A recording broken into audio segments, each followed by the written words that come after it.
Bonjour, chers auditeurs et chères auditrices de la radio Bakame. Vous êtes aujourd'hui en compagnie de M. Caius Ebelebe. Nous allons faire notre chronique qui désormais débutera toutes les semaines. Nous essayons de la faire tous les mercredis. La chronique avec Paradoxe, c'est d'analyser l'actualité sous un angle individuel animé par M. Caius Ebelebe. Paradoxe, pour pouvoir vous faire une analyse, une chronique, un édito sur un sujet particulier qui nous a tenu à cœur aujourd'hui. Nous avons donc choisi de parler de deux personnalités dont le premier volet qui sont le président Trump et le président Tshisekedi, bien évidemment de son gouvernement, de sa ministre des Affaires étrangères et de sa première ministre à qui nous remercions. Nous parlerons d'eux et d'elle, mais nous parlerons surtout de l'accord et de ce que cela peut, de ce qui peut découler de cet accord. Ensuite, ça sera la première partie. Dans une autre audio, nous parlerons sur notre site internet, si vous pouvez le voir, ça sera programmé sur le site YouTube Bakambi Radio, Bakambi Journal, vous pouvez le voir, nous, Bakambi TV, vous verrez.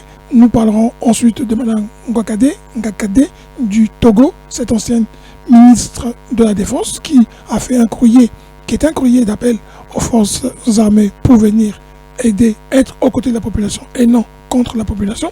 Ensuite, pour terminer, une troisième audio, nous parlerons du ministre de la coopération du Congo-Brazzaville, qui était entre autres le fils du président Denis Sassou Nguesso, dont lui-même s'appelle Denis Christel Sassou Nguesso. Là, nous analyserons son interview, son intervention, son interview surtout avec la chaîne RT TV, qui, elle, ne vous laissera pas indifférente. Voilà, planter le décor. Nous commencerons aujourd'hui donc par la RDC et ensuite, dans une autre audio, nous parlerons du Togo et pour terminer, pour une troisième audio, nous parlerons du Congo-Brazzaville. Pour ne plus tarder, nous allons commencer. Vous êtes aujourd'hui le dimanche 29. Cette émission sera diffusée normalement toute la semaine. Et à partir de la semaine prochaine, nous commencerons notre édito, notre chronique, tous les mercredis, en sachant que tous nous sommes occupés et l'activité nous emmène souvent à ne pas pouvoir toujours être disponible. C'est du bénévolat, en tout cas pour l'instant. Nous espérons que plus tard, ça sera une profession à temps plein. Comme on le dit, toute personne, tout honneur. Nous commencerons par la RDC, événement marquant. 30 ans plus tard, M. Tshisekedi est parvenu à un accord. Qu'on l'aime ou qu'on l'aime pas, cet accord est historique. C'est tout le monde qui le dit, tout le monde le reconnaît. 30 ans plus tard, le livreur de pizza, comme l'a appelé M. Kagame, a fini par lui livrer une pizza qui, bien qu'elle soit pour lui difficile à avaler, mais nous savons qu'il a fallu la manger. Maintenant, il va falloir la digérer. En tout cas, une chose est sûre, les Américains sont dans, starting block.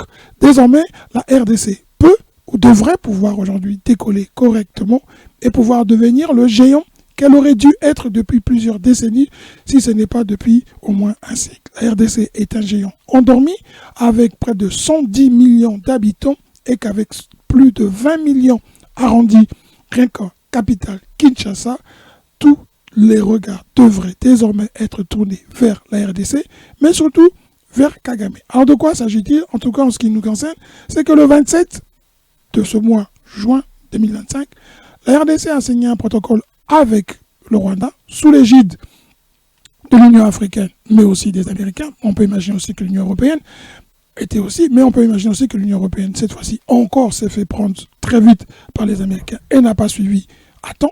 Une fois parce que c'est quand même, il faut reconnaître que ce traité de paix a été signé aux États-Unis et non pas à l'Union européenne.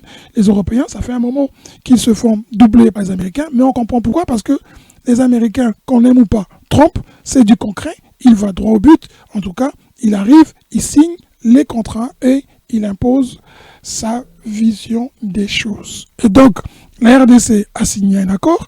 Désormais, le Rwanda n'a plus le temps de faire ses bagages. Ils devront quitter le territoire. On verra si Kagame a les moyens de sa politique.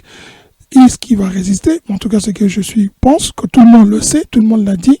Le maître a été et reste les Américains. Le maître a demandé aux serviteurs de quitter. Est-ce que Kagame peut refuser?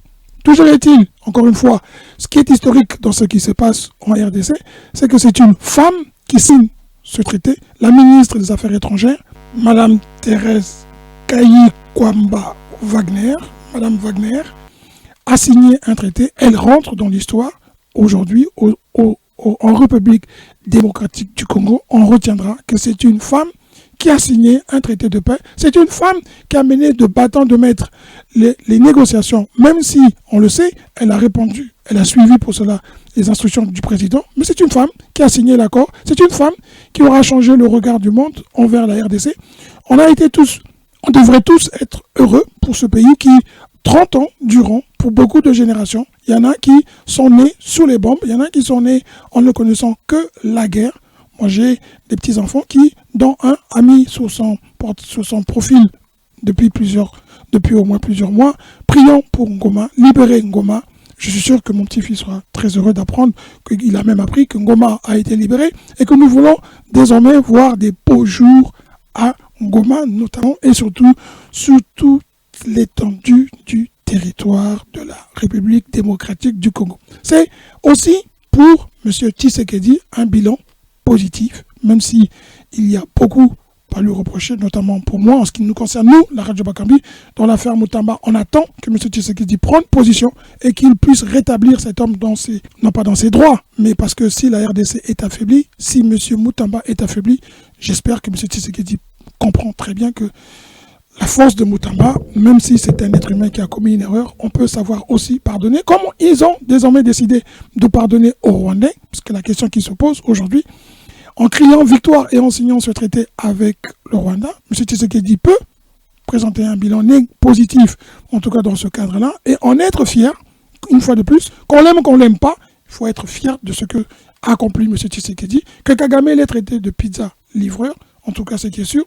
Cette pizza-là, elle était très bonne parce qu'elle aboutit à ce que le territoire de la RDC retrouve son intégrité. On va suivre ce qui va se passer, mais on peut déjà se poser plusieurs questions, ou on peut répondre à plusieurs questions que pose ce traité qui a été signé, qui emmène désormais à espérer que la paix va être établie en RDC. Pour certains, il y a des gens qui posent la question, qu'est-ce qui fait qu'on peut croire que les Américains vont aujourd'hui vraiment obtenir un cessez-le-feu et le départ de la RDC du Rwanda? La question qui se pose, pour moi, en tout cas pour nous, la réponse, elle serait pas simple, mais on devrait aussi arrêter d'être toujours sceptique, de toujours douter et de toujours remettre en question.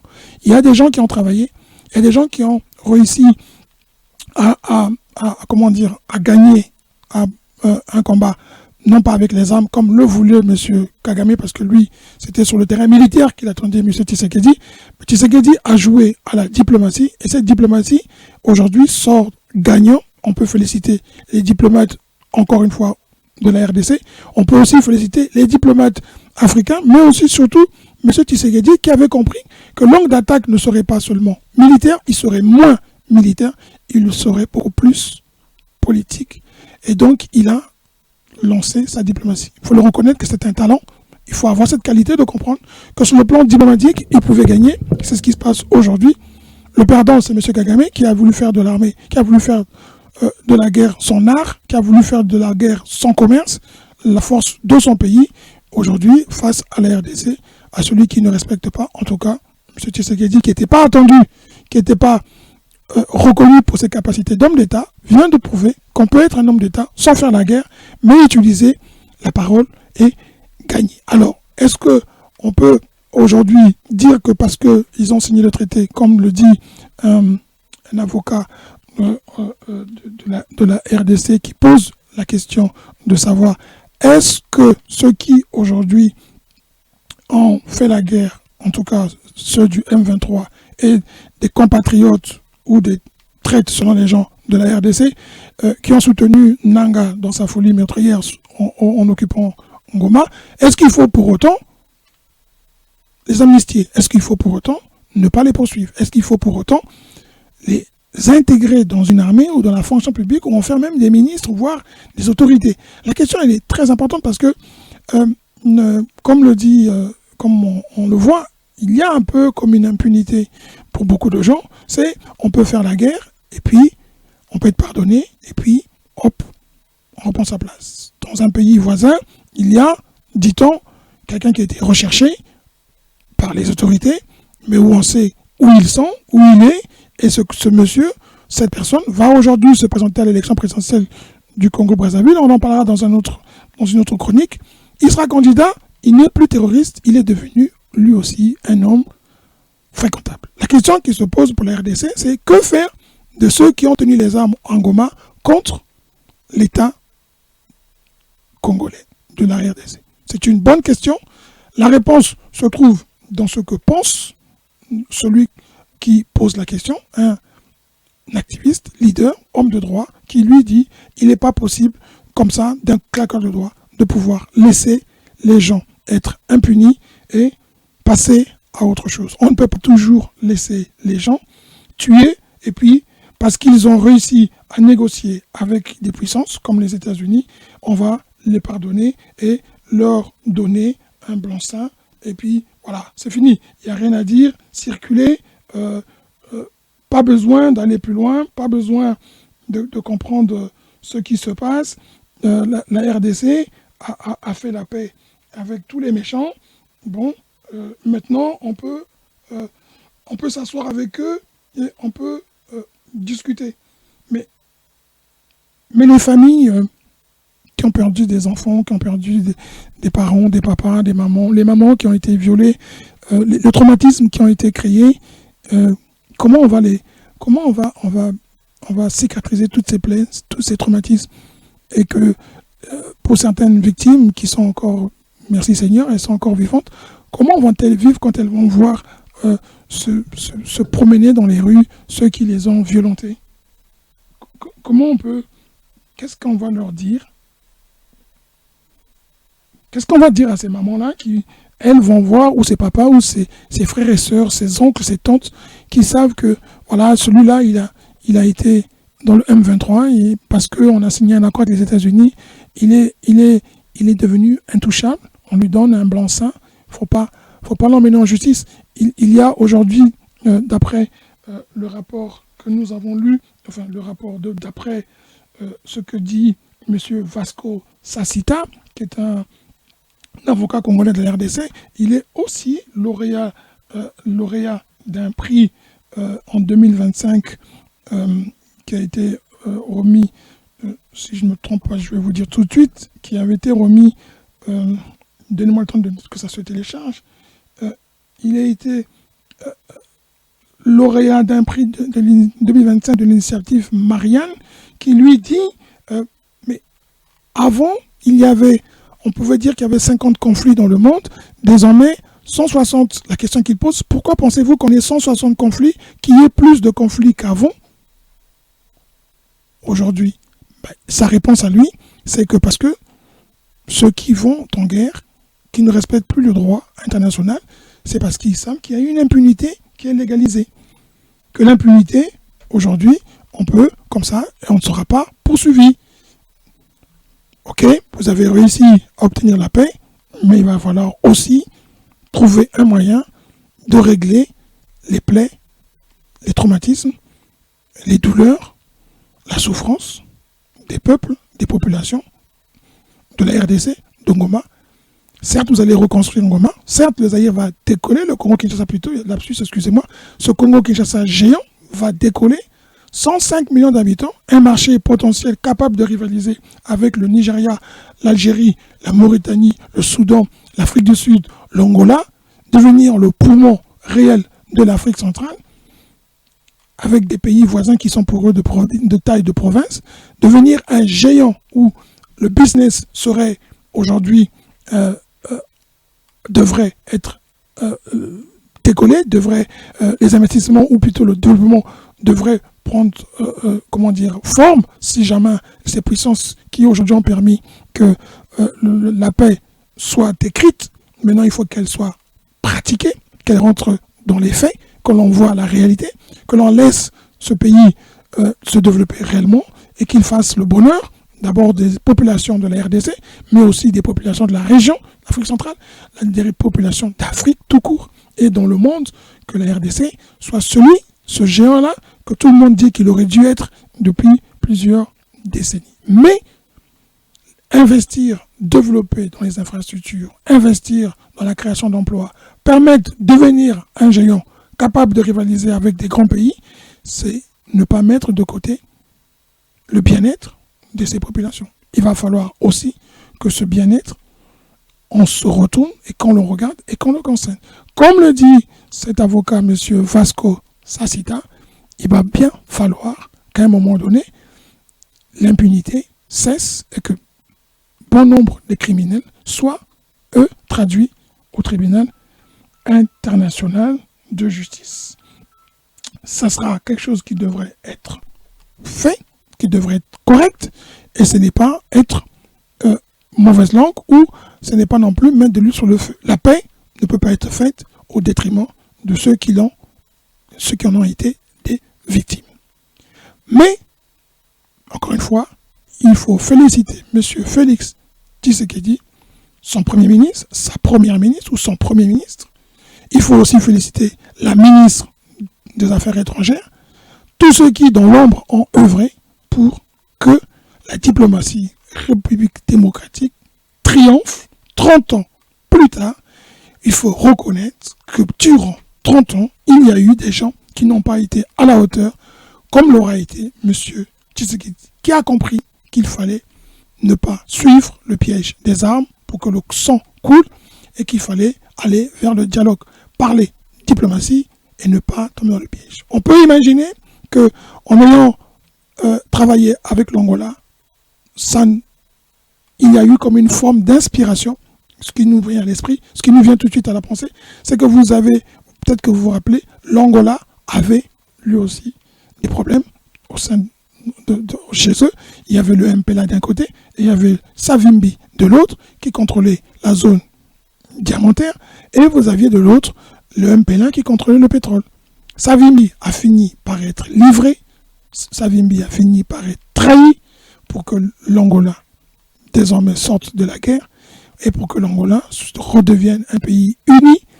Les Angolais ont gagné, non pas en allant faire la guerre désormais, mais en ayant négocié, pour certains, avec, encore une fois, les États-Unis, qui ne se sont pas privés de livrer Savimbi pour que, au lieu de contrôler seulement la zone diamantaire, ils ont aussi désormais la même mise sur le pétrole qui était, à l'époque, beaucoup plus entre les soviétiques, parce que le MPLA était un parti titan, à l'époque, communiste. Alors, désormais, est-ce que cela a inspiré M. Tshisekedi? D'autres disent que M. Tshisekedi était un fervent croyant, on espère. Même si c'était le cas, il n'y aurait pas de problème de détournement autour de lui. En tout cas, toujours est-il, il croit en Dieu, il se bat à sa manière. Tout homme n'est pas juste, tout le monde n'est pas plus propre que les autres. Arrêtons de toujours jeter le propre sur les autres, mais essayons de aussi accepter. Fallait-il continuer à laisser le Rwanda piller les richesses en sachant que derrière le Rwanda se cachaient des puissances, dont la plus puissante, dirigée par Donald Trump, acceptait de négocier sur la proposition que lui faisait Tshisekedi. Soyons pragmatiques. Vous avez un pays qui vous pille des richesses et qui va les vendre à celui qui va vous libérer de celui qui lui vend. Ce qu'on appelle en Afrique le traite. Vous avez au milieu le Rwanda qui prend les richesses de la RDC et qui va les mettre sur le marché international et cela finit dans les mains des Américains. On le sait tous, nous avons des téléphones, des ordinateurs, on sait à quoi sert une partie de ces richesses. Les mamans et les papas qui portent des montres saphir, gravé or ou je ne sais quoi, beaucoup savent d'où vient ces diamants et or sur leur tête, sur leurs bras, sur leur cou ou sur leurs oreilles. Et même en RDC, les gens semblent oublier que le diamant que les mamans aiment, adorent et finissent par faire des dieux, c'est le diamant qui a détruit des vies. Fallait-il ne pas comprendre que négocier avec ceux qui sont les donneurs d'ordre de le Rwanda, qui pillent et qui lui remettent, il n'était pas mieux d'aller vers eux pour dire arrêtez de négocier avec le Rwanda, nous vous offrons le terrain gratuitement, non, en négociant un prix qui vous permettra de ne plus avoir le Rwanda comme intermédiaire, parce que non seulement le Rwanda est un mauvais intermédiaire, mais c'est un pays qui tue pour désormais faire que votre image dans le monde est associée à ce pays. C'était quand même quelque part une forme de génie et on peut reconnaître que Tshisekedi a eu à un instant ce génie de pouvoir démontrer aux Américains que pour leur intérêt, pour leur image, pour leur respect, pour la crédibilité de cette puissance, il était mieux désormais de ne plus avoir le Rwanda comme intermédiaire et de travailler directement avec eux. Alors, on peut imaginer que le Rwanda va garder cette usine qu'il a créée pour transformer sur place le coltan ou même certains minéraux de la République RDC, parce qu'il est désormais lui aussi sous couvert, il est désormais contrôlé en partie par le Qatar, et on peut imaginer que cet investissement, le Qatar qui s'est investi dans la paix, attend un retour sur investissement. Donc, ça veut dire que la RDC va sûrement encore, pendant un certain temps, fournir au Rwanda une partie pour pouvoir continuer à fournir le Qatar, mais ça veut dire que désormais, il n'y aura plus de pillage, mais il y aura un prix, même si ce prix continuera à faire grincer des dents. Mais ça veut dire que le Rwanda, désormais, devra débourser. Il ne pourra plus se servir à la ressource comme il veut. Il devra désormais parler avec des gens en RDC. Le problème, maintenant, c'est que le Rwanda deviendra un client, non plus, lui, un fournisseur. Un client qui devra aller vers le principal fournisseur, le propriétaire des biens qu'il n'avait cessé de piller pendant un certain temps. Ça veut dire que son économie, désormais, va rouler à contresens et qu'il faudra maintenant trouver des mécanismes de compensation. Ça ne sera pas le problème de la RDC, ça sera le problème de Kagame. Ça ne sera pas le problème des Congolais de la RDC, ça sera le problème des Rwandais de trouver des ressources pour maintenir ou développer leur pays. Car n'oubliez pas qu'ils ont perdu eux aussi une source de financement importante, qui était de faire venir des réfugiés du Royaume-Uni, qui leur donnait près de 100 millions l'année pour pouvoir héberger des Africains qui cherchaient l'Eldorado ou qui cherchaient à partir là où le bonheur pouvait être construit. Car dans beaucoup de pays, personne ne veut reconnaître que l'immigration africaine, principalement, qui nous concerne, c'est parce que dans nos pays, certaines puissances ont mis en place des mécanismes qui favorisent non pas le développement ni l'émancipation, mais qui développent un esclavage à ciel ouvert. La pauvreté, la misère, la mort, la souffrance. Chaque jour, les gens se lèvent en se posant la question, comment faire demain? Comment faire avant midi? Comment trouver à manger? Les puissances occidentales, désormais comme la France, vont se poser les questions. Faut-il continuer à soutenir des présidents qui refusent de reconnaître que être anti-système, anti-français, c'est parce qu'il y a à la tête de ces pays des gens qui commencent à emmener les gens à pointer du doigt ces puissances comme la France, qui ont été des puissances coloniales, ces puissances qui continuent à maintenir des pays dans un état de sous-développement. Les États-Unis sortent désormais gagnants. On sait que l'Union soviétique, désormais appelée Russie, ne dit rien. La Chine ne se mêle pas de politique. Ils n'ont rien à dire. Eux, ils viennent traiter avec ceux qui sont en place et ne s'occupent pas de vos problèmes. Comment peut-on reprocher à Donald Trump de regarder au moins vos problèmes et de dire It is time to change. Now, it is time for change. Et si ça, c'est dérangeant, beaucoup préfèrent avoir Trump, même s'il est des accents, même si certains pensent que c'est un fils à papa qui est complètement gâté et pourri, mais Trump emmène du concret. Il signe des accords de paix, même si on sait que c'est du business, mais est-ce qu'on peut reprocher à Tshisekedi d'avoir réussi un coup de maître, de dire aux Américains, l'intermédiaire que vous avez est un criminel, moi, je vous offre le terrain, nous allons travailler, nous allons trouver un accord, mais cet intermédiaire-là, le trader-là, c'est un trader assassin, c'est un trader qui tue, qui détruit, plus grave, qui nuit à votre image et qui nuit à la démocratie que vous vantez. On peut reconnaître cela. On peut reconnaître qu'en signant ce traité, la ministre des Affaires étrangères a sauvé des vies et a arrêté le sang qui coule. Désormais, la RDC n'a pas d'excuses. Ça sera Tshisekedi face au peuple. Lui et ses collaborateurs devront rendre compte à la population que désormais, nous avons la paix. Maintenant, mettez-vous au travail. Détournement, pillage, terminé. Arrêtez, vous ne pourrez plus vous excuser en pointant du doigt le pillage à Goma, le pillage dans les régions où les richesses sont. Désormais, les yeux seront tournés vers une seule personne, lui-même le président. Et ses amis qui sont au pouvoir. Désormais, les Congolais auront raison de poser des questions. Nous n'avons plus d'envahisseurs, nous n'avons plus d'agresseurs. Pourquoi vous n'avancez pas vers le développement? Les excuses contre l'étranger vont désormais se taire. Désormais, la responsabilité sera totale sur les responsables congolais. C'est ainsi que Dieu vous emmène à changer. C'est aussi ainsi que Dieu vous emmène à être jugé. On peut pas se cacher. Un jour, la lumière, un jour, pas triompher. Il est temps que la RDC se développe.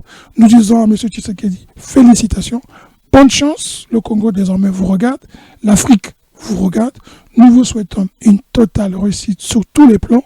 Nous espérons et nous souhaitons la réussite d'une RDC grande, géante, qui va propulser le moteur de réacteur qu'il a toujours vu, qui avait été bloqué, éteint, retenu, étouffé. Désormais, nous vous le disons, M. Tshisekedi et tous vos collègues, à Madame la Première ministre, nous vous disons félicitations. À Madame la ministre des Affaires étrangères, excusez si je ne retiens pas vos noms, je vous dis bravo, chapeau, bon vent, réussite, parce que les compétences que vous avez montrées là, je ne sais pas si vous savez, mais ça nous fait chaud au cœur et ça nous fait un plaisir. Maintenant, s'il vous plaît, mettez-les au service du développement de la RDC. Faites la fierté de ce pays. Comme vous l'avez fait en signant un traité qui, 30 ans plus tard, rend heureux et fait rêver des millions de gens en RDC, mais aussi des millions de gens, non pas seulement en Afrique, dans le monde, car n'oublions pas, le combat pour la réussite d'un pays, pour le développement, pour le bonheur des États, des peuples, n'est pas un combat de noir, blanc, jaune, rouge. Au monde, beaucoup de gens de toutes les couleurs souffrent, et quand un pays peut botter, excusez-moi le terme, un peu les fesses à un pays qui emmerde les autres, je vous jure que ça fait du bonheur à beaucoup de gens dans tous les pays et dans tous les continents. En tout cas, le mot que je dis à M. Tshisekedi, Longonia, fierté, respect, s'il vous plaît, transformez cela en un but, mais pas qu'un seul but. Plusieurs victoires pour que votre pays, désormais, soit encore plus respecté. Et désormais, je vous le dis et je le répète, vous n'avez plus d'excuses pour l'échec. Sincèrement, fierté et respect. RDC, merci beaucoup. Que Dieu bénisse ce pays.